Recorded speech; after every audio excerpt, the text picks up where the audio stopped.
요한복음 6장으로 넘어왔습니다. 제가 참 감사한 건 요한복음을 그 말씀을 순서대로 강해를 하면서 가장 많은 은혜를 받는 건 저인 것 같습니다. 그 말씀을 통하여서 하나님이 저에게 그리고 사랑하는 여러분들에게 꼭 필요한 시기에 그리고 방식으로 주님께서 이 본문 말씀을 통하여서 얘기해 주실 때 저는 참 하나님 신실하시는구나 라는 것을 깨닫게 될 때가 많습니다. 오늘 이 요한복음 6장을 통하여서 우리들에게 오병이어의 사건으로 알려진 이 사건이 우리 한 사람 한 사람에게 가슴 깊이 새겨지는 시간이 되기를 소망합니다. 아멘. 오늘 본문은 처음부터 결핍의 현장에서 시작합니다. 예수님을 따라온 무리의 수가 아주 많습니다. 성경 말씀이 남자만 5천, 합치면 2만 정도가 됩니다. 그리고 해가 뉘엿뉘엿 저물고 있습니다. 그때 보니까 사람들은 배가 고프기 시작했습니다. 날이 저물어 가고 근데 먹거리는 하나도 없는 상황이 됐어요. 예수님께서 물어보십니다. 우리가 어디서 떡을 사서 이 사람들을 먹이겠느냐? 이 질문이 이 오병이어의 사건의 첫 질문으로 시작되고 있습니다. 오늘 이 말씀을 우리가 한 구절 한 구절씩 읽으면서 다시 한번 귀한 말씀, 너무 익숙하지만 그러나 오늘 우리에게 또 얘기해 주시는 그 귀한 말씀이 들려지기 원합니다. 1절부터 4절까지 말씀 함께 읽어보기 원합니다. 함께 읽겠습니다. 그 후에 예수께서 디베랴의 갈릴리 바다 건너편으로 가심에 큰 무리가 따르니 이는 병자들에게 행하시는 표적을 보았음이로라. 예수께서 산에 오르사 제자들과 함께 거기 앉으시니 마침 유대인의 명절이 유월절이 가까운지라. 요한복음 6장은 이렇게 시작합니다. 그 후에 이 단어가 예수 그리스도의 무거운 마음을 담고 있습니다. 1절의 말씀 보니까 그 후에라고 되어 있는데요. 이 오병이어의 기적의 그 병행 본문 말씀이 마가복음에 있습니다. 마가복음을 보면 제자들이 예수님 대신 나가서 전도하고 그리고 귀신을 내쫓고 병도 고치는 하나님 나라 선포하는 놀라운 일들을 행했습니다. 그리고 그 다음에 바로 나오는 사건은 세례 요한의 죽음입니다. 헤롯에 의해서 죽임을 당했죠. 예수님이 가장 사랑하고 그리고 자신의 길을 예비했던 귀한 선지자의 그 죽음의 소식을 듣게 되었어요. 예수님은 그 이야기를 듣고 조금이나마 애도할 틈도 없이 무리들이 몰려오기 시작했습니다. 그리고 예수님이 어디로 가든지 무리는 더 많이 몰려오고 있습니다. 2절 말씀 다시 한번 보겠습니다. 2절 말씀 같이 한번 읽겠습니다. 큰 무리가 따르니 이는 병자들에게 행하시는 표적을 보았음이로라. 여러분, 이 무리들이 수많은 무리들이 따라왔던 이유가 있습니다. 믿음이 있어서입니까? 그들이 예수 그리스도를 명확하게 알았기 때문입니까? 아니요. 표적 때문이었습니다. 어떤 표적이요? 병 고치는 표적이요. 그 치유가 일어났던 그런 그 기적을 보고 그들이 쫓아오기 시작했던 것을 봅니다. 쫓아온 무리의 사람들은요, 자신들의 목적이 있었습니다. 예수님을 따라가면 뭔가 도움이 될 거라고. 그냥 예수님이 좋고 예수님을 사랑해서 따라온 것이 아니라 그들 마음 가운데서는 계산하고 따라온 것입니다. 그래서 예수님에 대한 믿음보다는 호기심과 바램이 있었어요. 바램이. 그래서 말씀을 따르기보다는 표적을 구하러 왔던 것입니다. 그 시기가 언제입니까? 4절 말씀을 보면요, 유월절입니다. 유월절 두 번째 유월절입니다. 첫 번째 유월절은 성전 정화 사건이 있던 시기고요. 두 번째 이 유월절을 맞이해서 요한복음 안에서 나온 오병이어의 시기가 유월절과 가깝다라고 되어 있습니다.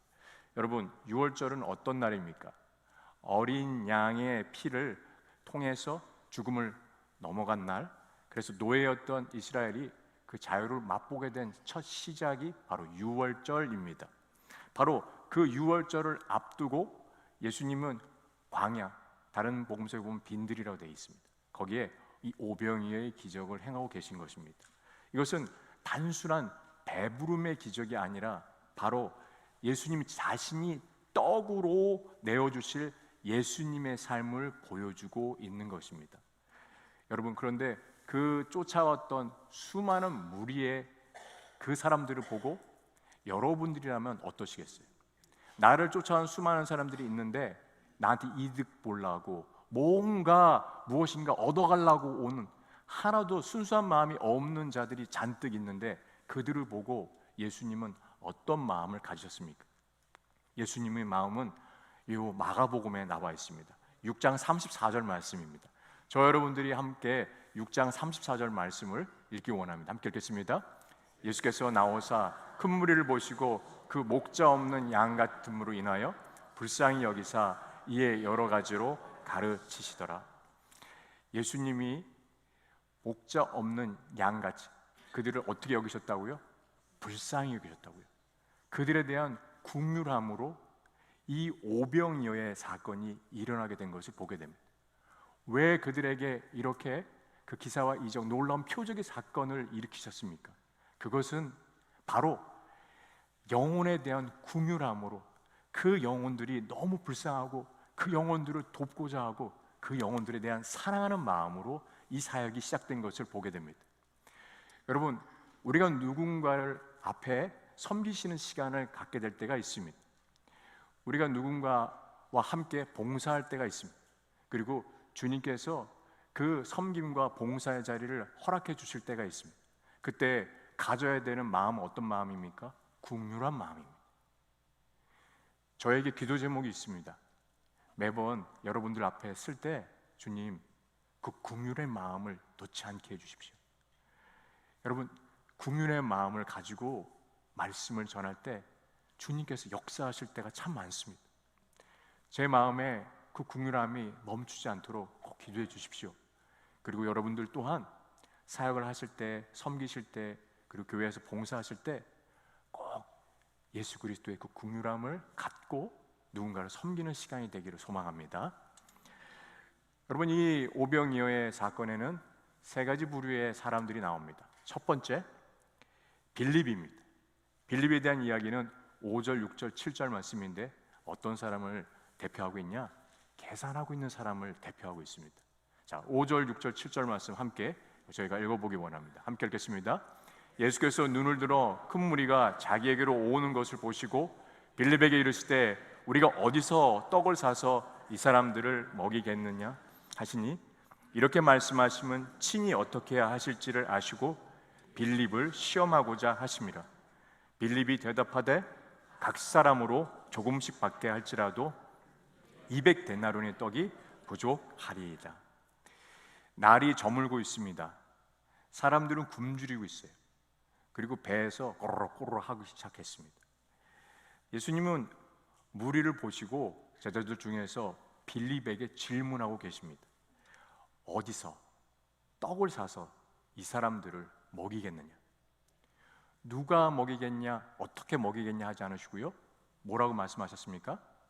어디서 먹이겠냐, 어디서 그것을 떡을 사가지고 올 수 있냐라고, 그 떡에 대해서 어떻게 어디서 할 수 있냐라고 물어보고 계세요. 이때 빌립이 대답을 이렇게 했어야 됐습니다. 바로 주님에게서 가능합니다라고 고백했어야 됐어요. 그런데 그 빌립, 어떤 빌립입니까? 계산이 빠릅니다. 그 빌립, 누구보다도 숫자, 이 상황 파악이 빠른 빌립이에요. 그 빌립을 정확히 하셨습니다. 그래서 빌립에 대해서 주님이 이것을 물어보신 이유가 6절에 나옵니다. 뭐라고요? 빌립을 테스트하고자, 시험하고자 하십니다라고 되어 있어요. 여러분, 이 빌립이 봤었을 때 딱 보니까 7절 말씀 한번 보겠습니다. 각 사람씩 조금씩 받게 할지라도요 200데나리온 떡이 부족합니다 라고 하면서 얘기합니다. 200데나리온, 1데나리온, 한 데나리온이 하루치 분량입니다. 200데나리온이면 8개월의 그 임금 몫입니다.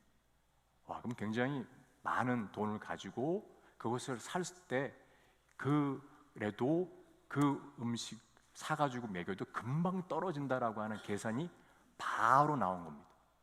여러분, 빌립이 얘기했습니다. 이 빌립은 얘기한 계산이 잘못된 건 아닙니다. 누구보다도 빌립은 합리적인 사람이었어요. 빌립은 그 마음에 현실적으로 정확합니다. 그 돈으로 떡을 사도 우리는 조금밖에 먹을 수 없습니다. 이 많은 숫자가 먹기에는 너무너무 턱없습니다 라고 하는 아주 합리적이고 상식적인 판단을 했습니다. 그런데 무엇이 문제입니까? 여러분, 빌립에게는 예수님이 앞에 계셨는데 예수님이 빠졌어요.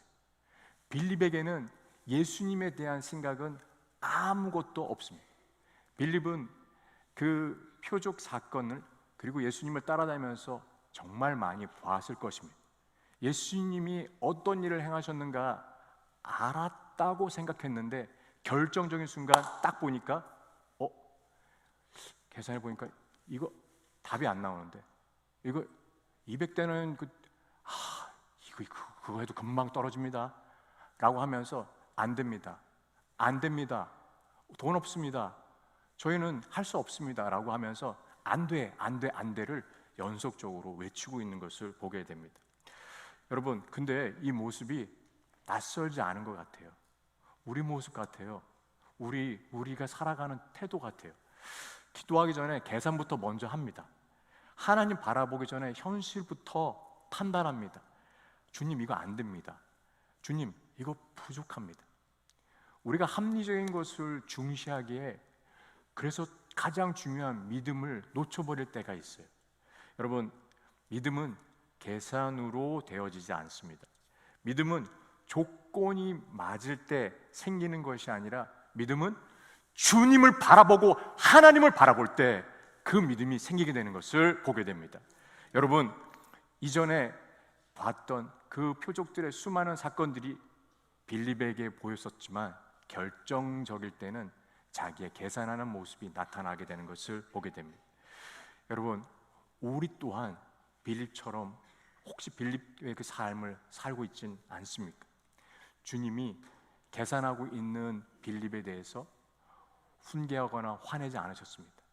그리고 대신에 빌립의 믿음 없음에 대해서 그가 깨닫게 되기를 바라셨던 것을 보게 되죠. 두 번째 부류는 안드레입니다. 안드레는 가져오는데 망설이는 자. 8절과 9절 말씀을 저와 여러분들이 함께 읽어보기 원합니다. 함께 읽겠습니다. 제자 중 하나 곧 시몬 베드로의 형제 안드레가 예수께 여짜오되 여기 한 아이가 있어 보리떡 5개와 물고기 2마리를 가지고 있나이다. 그러나 그것이 이 많은 사람에게 얼마나 되겠사옵나이까. 빌립이 계산적으로 그 현실적인 이야기들을 꺼내고 있을 때 한쪽 구석에서 안드레가 조용히 예수님께 말씀드리고 있어요. 예수님께서 물어보신 게 무엇입니까? 어디서 떡을 사서 이 사람들을 먹이겠냐라고 하는 그 질문에 안드레는 대답을 했습니다. 예, 여기 한 아이가 있습니다. 한 아이에게서 가능합니다. 그는 무리를 살펴보다가 아마 제자들과 함께 무리들을 살펴보았죠. 갖고 있는 것 보니까 한 어린아이가 보였습니다. 비천하고 작고 볼품없는 아이였습니다. 근데 그 아이에게 손에 들고 있는 거 보였었어요. 보리떡 5개와 물고기 2마리. 많은 사람들이 먹이기엔 턱없이 부족한 양이었습니다. 보리떡은요, 당시에 가장 값싼 떡이었고요. 그리고 가난한 분들이 먹던 그 음식이었어요. 누가 봐도 그 문제의 해답이라고 말하기에는 너무나 초라해 보였죠.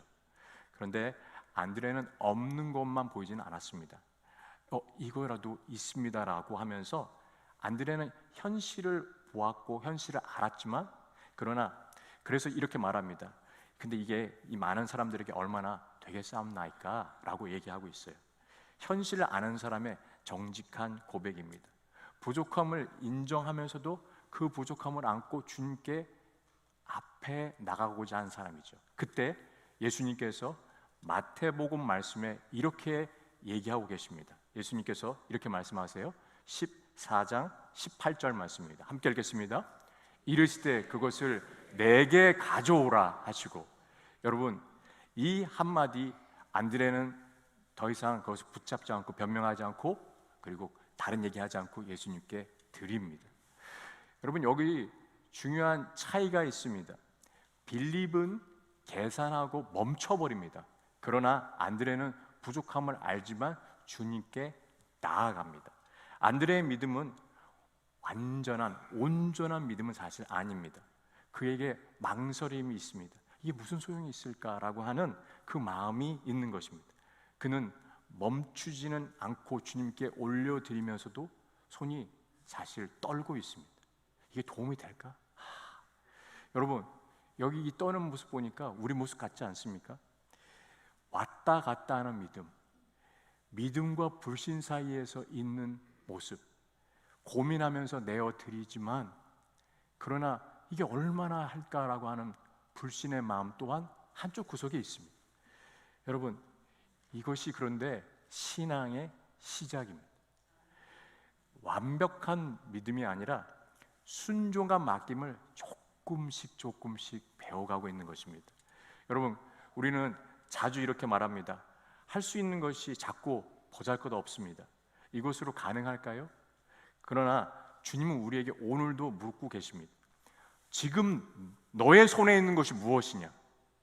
작은 믿음, 작은 헌신, 작은 시간, 작은 순종이라 하더라도 주님의 손에 올려드릴 때 그 작은 것이 기적의 출발점이 되는 것을 보게 됩니다.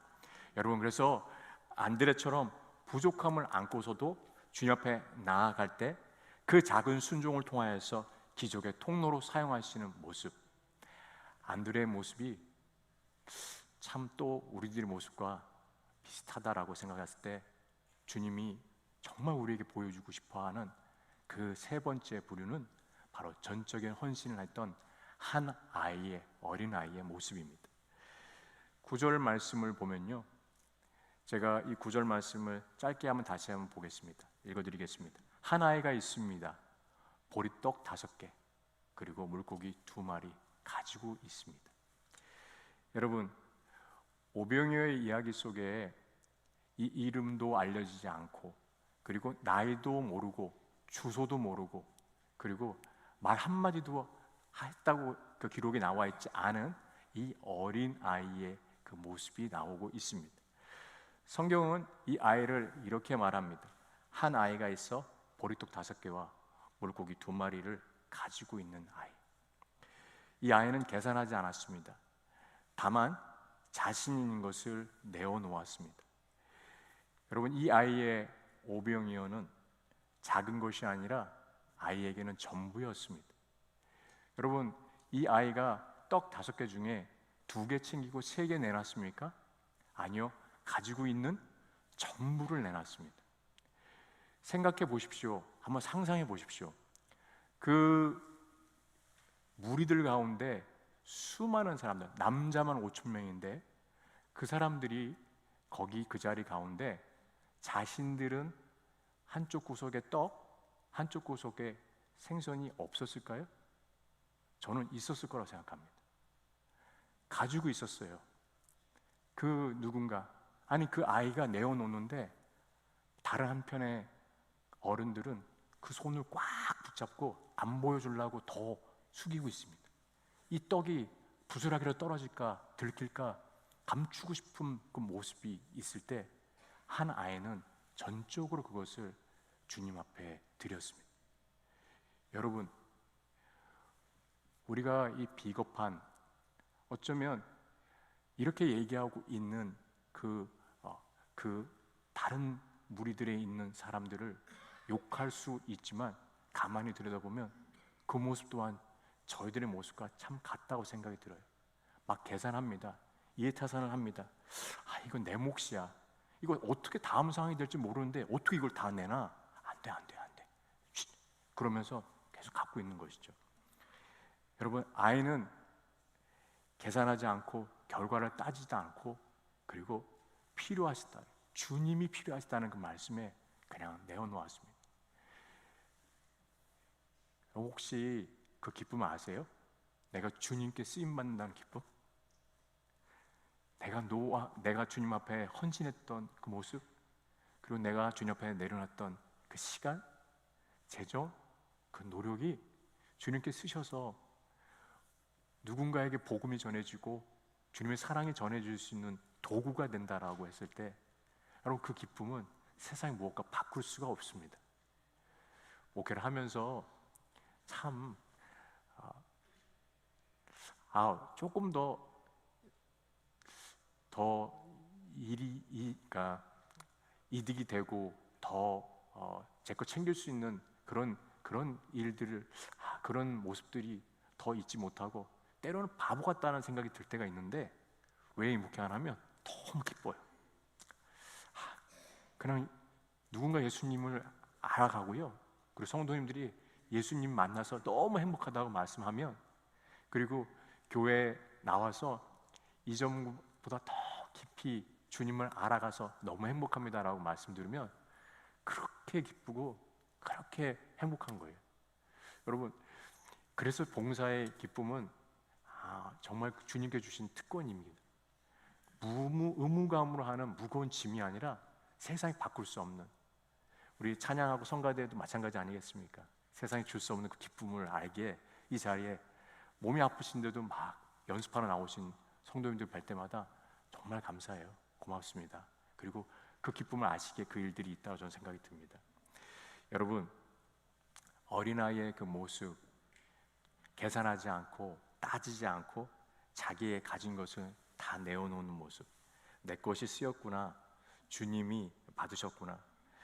여러분, 저는 최근에 몇 주 전에 저희 성도님들 가운데 젊은 아이들의 어머님 되시는 그 두 분의 성도님이 저희 친교실에 그 주방 바닥을 깨끗하게 하시려고 평일날 오전에 나오셔가지고 거의 2시간 가량을 그 바닥을 정말 퐁퐁 뿌리고 철수세미로 앉아가지고 앉아서 막 그 닦고 청소하시고 깨끗게 하시는 그 모습들을 보는데 얼굴이 세상에서 가장 밝으시더라고요. 그리고 저한테 얘기하시더라고요. 목사님 너무 기쁩니다. 최근에 또 한 성도님은 또 주방에서 그 친교의 그 봉사의 시간들을 가지시는데, 이전에 참 많이 우울했는데 제가 작은 손길로 주님을 섬길 수 있다는 게 저에게도 참 기쁨이 됩니다라고 얘기해 주셨어요. 세상이 바꿀 수 없는 기쁨을 오늘 이 오병이어의 그 기적의 그 원재료가 되는 이 떡과 물고기를 제공했던 아이의 기쁨을 저는 우리 모두가 회복하고 깨닫게 되기를 소망합니다.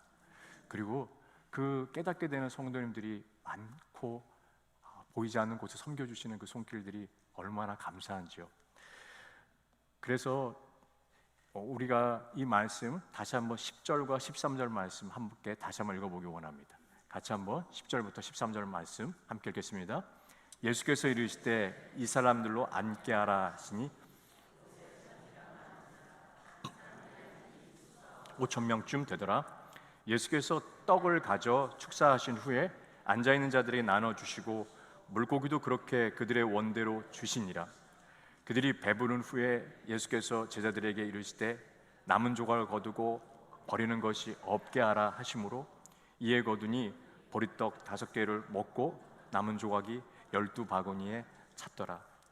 여러분, 이 기적의 사건 가운데 가장 먼저 10절 말씀이 저는 제 눈에 들어왔습니다. 예수님께서 이르시되 이 무리들에게 얘기하셨어요. 앉게 하라. 여러분, 이 놀라운 기적의 사건이 일어나기 전에 먼저 요청하시는 게 있어요. 앉으라는 것입니다. 50명 100명씩 앉는 시간. 여러분, 먼저 말씀 가운데 순종할 때 그 기사와 이적이 일어날 수 있습니다. 놀라운 일들이 일어나기 전에 우리들에게 앉으라고 주님께서 말씀하세요. 말씀의 순종에 사건이 있기 전에 먼저 주님 앞에 무릎을 꿇는 시간, 앉는 시간, 거기에서 주님의 그 임하심을 기다리는 것입니다. 그리고 11절 말씀 가운데 떡을 가져 축사하셨다라고 했습니다. 축사했다는 것은 깁땡스, 감사 기도 드린 것입니다. 감사한 것입니다. 여러분, 저는 이 말씀을 가만히 보면서 아이에게 받은 이 떡과 물고기를 가지고 예수님이 감사 기도 드리는 장면을 떠올려 봤습니다.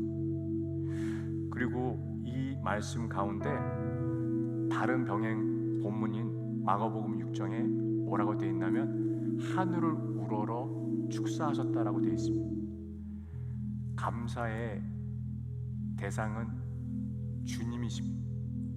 하나님, 이 상황 그리고 이 떡 5개, 물고기 2마리 주신 거 감사합니다. 여러분, 그때 기적이 일어나기 시작했어요. 언제 기적이 일어나는지 아세요? 감사할 때입니다. 아무것도 없다라고 여길 때, 감사할 때. 우리 삶 가운데 내가 빈곤합니다, 없습니다, 안 됩니다라고 여기는 그 시간, 주님이 우리에게 요청하시는 게 무엇입니까? 감사를 놓치지 마라. 감사할 때 기적이 일어납니다. 감사할 때 주님이 우리에게 역사하십니다. 감사할 때 하나님의 행하심을 볼 수 있습니다. 여러분, 그래서 예수님은 가지고 온 떡 5개, 물고기 2마리에 감사드렸어요. 그리고 믿음을 가질 때 그 감사함을 놓치지 않고 나의 상황보다 주님을 먼저 바라보며 내 시선을 하나님께 올려드려 그때 역사가 시작되는 것을 보게 됩니다. 그럼 우리는 이 순서를 놓칠 때가 많습니다. 상황을 충분히 본 뒤 기도하고 계산 끝낸 후에 하나님 부르고 막다른 길에 가서야 하늘을 봅니다. 그런데 예수님 방식은 다릅니다. 예수님은 상황을 보기 전에 하나님을 보시고 그리고 감사 기도를 드렸습니다. 여러분, 예수님의 감사는 하나님에 대한 신뢰였습니다. 다음 주부터 본 예배와 새 예배가 진행됩니다. 왜 새 예배를 또 개설해서 왜 이렇게 또 해야 될 일들이 좀 더 많아진 상황들 가운데 제 입에서 주님이 원하시는 게 감사를 놓치지 말라 하는 이 말씀을 통해서 깨닫게 해주셨어요. 여러분, 이 준비의 첫걸음은 하나님께서 하실 일에 대해서 미리 감사를 올려드리는 것에서 시작합니다. 예배 가운데 우리가 드리고 싶은 고백, 이것입니다. 주님, 왕 되십니다. 우리 모두에게 왕이시며 주님은 찬양받기에 합당하신 분이십니다 라고 하는 이 고백이 예배마다 드려지기를 소망합니다. 아직 보지 못했지만 하나님은 이미 계획하고 계심을 믿으며 그리고 그 하실 일들에 대해서 감사드리는 것입니다. 지난 금요일 날 예배 학교가 열렸습니다. 이 자리에서 열렸습니다. 강사로 쓰시기로 했던 박우정 간사님이 독감에 걸려서 지금 회복했습니다. 그날은 수수가 없이 제가 급하게 대신했어야 되는 상황이 됐어요. 강의를 준비하고 중보기도를 함께 기도하는 시간을 가졌었는데 깨닫게 되었어요. 하나님 원하시는 건 기도부터 먼저 하길 원하시는구나. 하나님의 일을 행하실 때 말씀을 선포하고 기도부터 먼저 다지길 원하시는구나. 기경을 파길 원하시는구나. 함께 주님의 왕되심을 높여드리며 그리고 교회를 축복했습니다. 오신 성도님들과 함께 벽에 가서 교회를 축복하면서 벽에 손을 얹고 진심으로 주님, 우리 사랑하는 새소망교회를 축복해 주십시오. 저는 압니다. 42년 동안 이 자리 지키면서 기도의 그 시간들을 쌓은 우리 선배 신앙인들이 있었기에 이 자리에 우리가 이렇게 기쁨으로 예배드릴 수 있다는 것을, 그래서 그 예배를 드리면서 또한 선포했습니다. 하나님 영광을 받아 주십시오. 그리고 악한 영이 일절 틈타지 못하도록 주님 우리 교회를 보호해달라고 기도했어요. 여러분, 그리고 마지막으로 기도했습니다. 이 땅에 수가 성령님처럼 목마르고 예수님 만나야 될 자들이 있다면 찾아오도록 주님 그 발걸음을 인도해 달라고 꼭 기도했습니다. 여러분, 저는 하나님께서 2026년도 우리 교회를 통해서 새 일을 행하실 것을 기대하며 나아갑니다. 우리들의 그 발걸음 가운데 가장 먼저 주님을 우러러보고 그리고 감사기도 할 수 있는 모습이 있기 원합니다. 어떠한 상황에서든지 감사를 놓치지 않으며 감사를 전하고 감사를 행하는 우리 모두가 되기를 소망합니다. 여러분, 그래서 그 일들이 있었을 때 결과는 어떻게 됐습니까? 원하는 만큼 배부른 후에 이 말씀이 나옵니다. 그리고 남은 조각을 거두라고 말씀하실 때 광주리의 12바구니 넘치는 놀라운 일. 하나님 주신 은혜는 째째하지 않습니다. 풍성합니다. 하나님 주시는 은혜는 넉넉합니다. 그 은혜의 주님이 오늘 이 자리 가운데 우리와 함께 하십니다. 말씀을 제가 맺고 싶습니다. 여러분, 어떤 믿음으로 살아가시겠습니까? 빌립 계산에서 멈췄습니다. 안드레 망설이면서 가져왔습니다. 어린아이 아무 조건 없이 주님께 드렸습니다. 이 세 사람은 다 다른 모습으로 있지만 여러분, 주님은 그 세 사람 모두에 대해서 아무 말씀 안 하시고 그들에게 이 오병이어의 그 기적을 보여주셨습니다. 이 표적을 보여주셨습니다. 왜요? 아무도 책망하지 않으셨습니다. 주님은 계산하는 빌립을 시험하셨고 가져오는 안드레를 받아주셨고 내어놓은 어린아이의 것을 통하여서 기적을 행하셨습니다. 여러분, 우리 자리가 어딘지 상관없습니다. 우리가 그 기적을 행했던 놀라운 일들 가운데 주님은 아이가 갖고 온 거, 다시 말씀드릴게요, 우리가 갖고 있는 것을 통해서 주님이 역사하세요. 그 멀리서 그 물건을 사온 거 갖고 축복하고 기도하지 않으셨고요, 갖고 있는 거 갖고 그것을 축복하셨을 때 기적이 일어났습니다. 우리의 기적은 어디서 일어납니까? 우리가 갖고 있는 이 자그마한 은사, 능력, 헌신, 시간, 재정 통해서 기적은 일어납니다. 하나님은 오늘도 우리들의 삶 가운데 말씀하고 계세요. 잘 보아라, 내가 이 기적의 중심에 있다. 바로 오병이어의 그 떡은 생명의 떡이라고 말씀하시고 그 생명의 떡은 성찬 때 바로 예수 그리스도를 말하고 있습니다. 여러분, 이 기적을 통하여서 우리 교회가 맛봐야 되는 것은 바로 예수님입니다. 그 예수님 한 분만을 높여드리며 예수님을 바라보는 저 여러분 되시기, 이 한 주간 되기를, 기적의 시간이 되기를 예수님의 이름으로 축원합니다.